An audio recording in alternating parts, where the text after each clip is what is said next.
আধুনিকতার বর্তমান যুগে মানুষ হয়ে উঠছে প্রযুক্তি নির্ভর।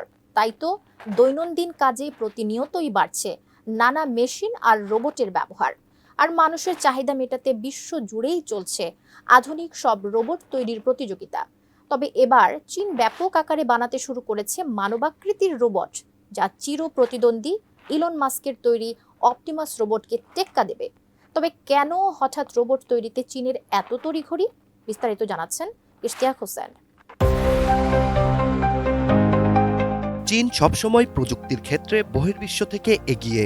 সেই ধারাবাহিকতা বজায় রেখেই দেশটি এবার হিউম্যানয়েড রোবট বা মানবাকৃতির রোবটের ব্যাপক উৎপাদন শুরু করেছে। মূলত আমেরিকার জনপ্রিয় উদ্যোক্তা ও টেসলার প্রতিষ্ঠাতা ইলন মাস্কের তৈরি মানবাকৃতি রোবট অপটিমাসকে টেক্কা দিতেই চীনের এই প্রচেষ্টা। চীনের রোবোটিক স্টার্টআপ এজিবোট 2023 সালে যাত্রা শুরু করে। যাত্রা শুরুর মাত্র কয়েক বছরেই প্রতিষ্ঠানটি রোবোটিক্স ইন্ডাস্ট্রিতে নিয়ে আসে অকল্পনীয় মাত্রা। যাত্রা শুরুর প্রথম বছরেই প্রতিষ্ঠানটি তাদের প্রথম মানবাকৃতির রোবট রেইজ A1 এর মডেল তৈরি করে। এরপরই রোবোটিক্স বাজারে এজিবোটের নাম ছড়াতে থাকে। কাঠ ও পিভিসি ম্যাটেরিয়ালের সংমিশ্রণে তৈরি আধুনিক আরএফএল উডিডো, কাঠের চেয়েও কঠোর।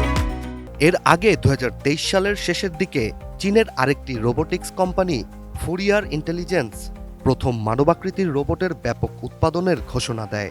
প্রতিষ্ঠানটি তাদের GR1 বাইপ্যাডাল হিউম্যানয়েড রোবটটির প্রায় 100টি ইউনিট বাজারে ডেলিভারি দিতে সক্ষম হয়।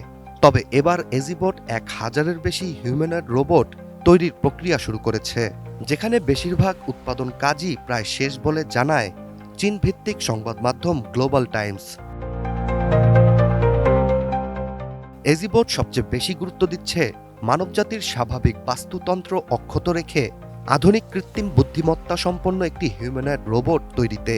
আর তাদের তৈরি সর্বশ্রেষ্ঠ রোবটটি হচ্ছে ইউয়ানঝং A2। বিশেষ এই রোবটটি 175 সেন্টিমিটার লম্বা এবং ওজনে প্রায় 55 কিলোগ্রাম। এছাড়া এই রোবটটিতে অত্যাধুনিক AI সেন্সরের ব্যবহার করা হয়েছে। এই রোবটটি টেক্সট, অডিও এবং ভিজুয়াল তথ্য প্রক্রিয়াকরণ করতে এবং শুয়ে সুতা প্রবেশের মতো সূক্ষ্ম কাজও করতে পারে।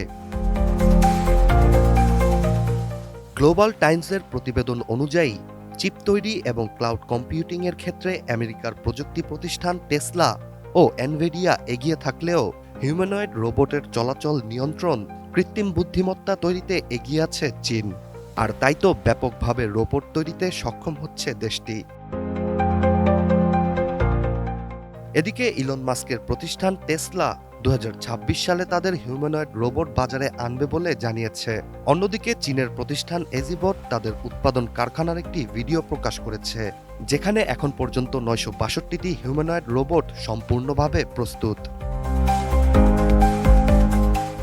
বিশেষজ্ঞদের মতে চীনা রোবোটিক্স কোম্পানিগুলো টেসলার তুলনায় ব্যাপক উৎপাদনে এগিয়ে যাচ্ছে, যা ভবিষ্যতে রোবটের ব্যবহারকে আরও উন্নত করবে ও মানুষের জীবনমান সহজ করবে।